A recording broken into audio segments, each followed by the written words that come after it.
Welcome back, people. Okay, today, here's the project. It has to do with this piece of sheet metal. I'll talk about that in a second. Let's take a look under the vehicle. All right, so this is the support, nose support beam. Yes, I probably should have replaced this, but I'm not going that deep into this. You know, you get those little bumps on the top because these rivets right here tend to rust and then create problems. But I'm not dealing with that.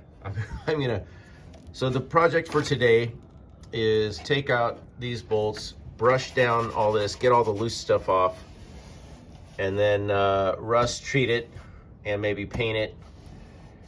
Then I'm going to not use these holes to attach the vacuum actuators, the actuator relays. So there's little vacuum relays that control the big vacuum relays that go here for the headlight doors. What I'm going to do is I'm going to create a bracket, which actually is in the factory assembly manual for the 71 Vet, but I don't have that. I have my relays were just bolted right here. I want to put them down in this area because there's more space. So what I'm going to do is fabricate a bracket that will go here. It'll attach here and it'll extend down in this area. And then one relay will go here with the hoses going that way. And one relay will go slightly in front of that with the hoses going the other way. So I also want to thank Kelly Williamson for emailing me specs, because he has one on his, I think it's a 71, he said, or 70. And so I got this sheet metal. It's not going to be exactly, I'm not trying to replicate OEM, of course.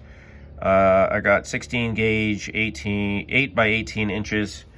And so I think I'm going to cut 9 inches this way and use this 8 inches this way, and I think that will be enough. If it's not, I'll just use the 8 inches this way and go like down this way if I need something deeper. But I think about an 8 by 8 piece is fine, and I'll make my own bracket, and then I'm gonna put holes here to attach it. And so that's today's job, is fabricate the bracket. And maybe just, I might go ahead and drill and tap the holes in the cross support bar. I don't know what it's called. I know there's a name for it. Yeah, so that's what I'm doing. I'll check back with you guys later. Okay, here's where we're at so far. About halfway done with the bracket mount. So I've got the 2 actuator relays mounted up with some 832 screws, not the right size right now. I need to go to the hardware store and get some shorty, and I want to use bolt style, not a screwdriver. But I just test fitted those. What I did for the hole is I drilled a 9/64th hole, and then I tapped it with the 832 for these, and then for these, which are going to mount to the cross member, the support frame. I think these are just 1/4 inch, right around 1/4 inch holes, and I'm still not sure what size bolts or sheet metal screws or whatever I want to use for going through here. But what's going to happen with this is essentially this will be flat. Well, both of these will be flat. I might put a slight bend right here. So this is 3 inches and 5 inches. And it will be, of course, upside down this way. And I might put a slight bend in this, I'm not sure. And then these I'm just going to chop off because I don't like sharp corners of sheet metal under the car. So I'm going to go ahead and remove these kind of clean this up a little, cut this off over here, paint it, and get it ready for mounting inside the car. And then I'll figure out what I'm going to do for the holes to mount these into the cross member. Okay, here's all right, here's what we have so far. Everything's kind of cut and sanded a little. You know, I got all the loose metal off. I'm going to go over this with a scuff pad, but actually that's not what I wanted to show you. What I wanted to mention, and here's a case in point, is my cheap Harbor Freight cutoff wheel or grinder. And somebody, I'm going to pass this tip on to you guys. Somebody gave me this tip and I like it a lot, and that is have more than one angle grinder. Keep a like I have my sanding pad on this one right now. This is a little bit better obviously than the Harbor Freight. It doesn't really matter what you're using them, you know, you could, I mean, these pads could be switched, but the point is have two, and have, like in this case I do a lot of this type of thing, right? So you got your cutoff on one, you got your sanding on the other, boom boom. You don't have to change, you know, I mean, you can get these things for like 15-20 bucks. I think they're cheap. So just get an extra one. I actually have three because I have one for polishing. Anyway, wear your safety equipment. And I'm going to move on. I'm going to probably put that little bit of bend in here right now and then paint this. Okay, so while the plate I made is drying, I'm going to show you what's going on under here. So I did rust treat and paint all of this. And so I'm happy with that. I did tap or drill and tap the 3 mounting holes. Let me show you a problem I had. This one is turning out right now anyway to be a little cockeyed, and the reason for that is just the way where I ended up drilling the 3 holes in the plate. And I did that first, and that was probably a mistake, because the old where is it, the old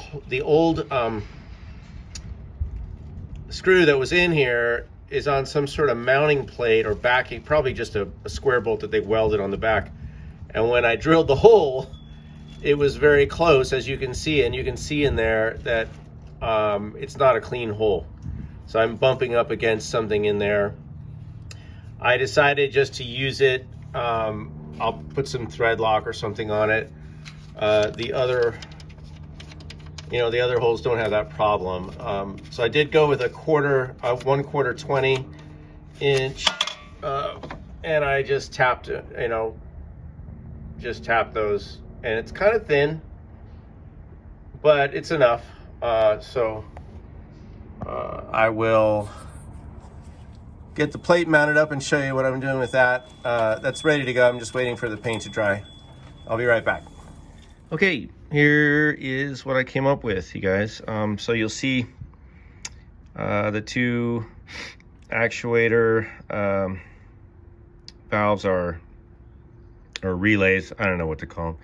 Actuator relay valves are offset. So this is the front of the car, and one will go this way, hoses will go that way, and then these, I'm going to go with these. I got these at the hardware store, stainless steel. I like these a little bit better, so I'm going to put this in. And just before I do that, I just want to show you what I did with the bolts. These are 8/32, and the shortest ones I could get were 1/4 inch, and so they do stick out a little bit on the top. I don't think it's going to be an issue. I might grind them down. I probably won't, though. I'm going to look and see. But I did put some rubber in between. Not so much because these need, shock absorption, although that won't hurt. But mainly just to serve as kind of as a washer to make the back of this, to bring those down. So that's what I'm looking at on the back. I'll get this in and take a look. If I need to grind those down, I will. Okay, there we go. That's in. All these 3 are biting really well. They have lock washers on them. I'm happy with this. So that's the actuators up there. Not crammed over here anymore, just right on the side here. I like this, with plenty of room here And like I said, hoses going this way, hoses going that way. I want to thank Kelly Williamson for sending me some photos of his 1970, which has the bracket plate in there, and sending me measurements and stuff. So thank you very much for that. Hope this is helpful. Moving on. Next headlights are going in. Thanks for watching, you guys.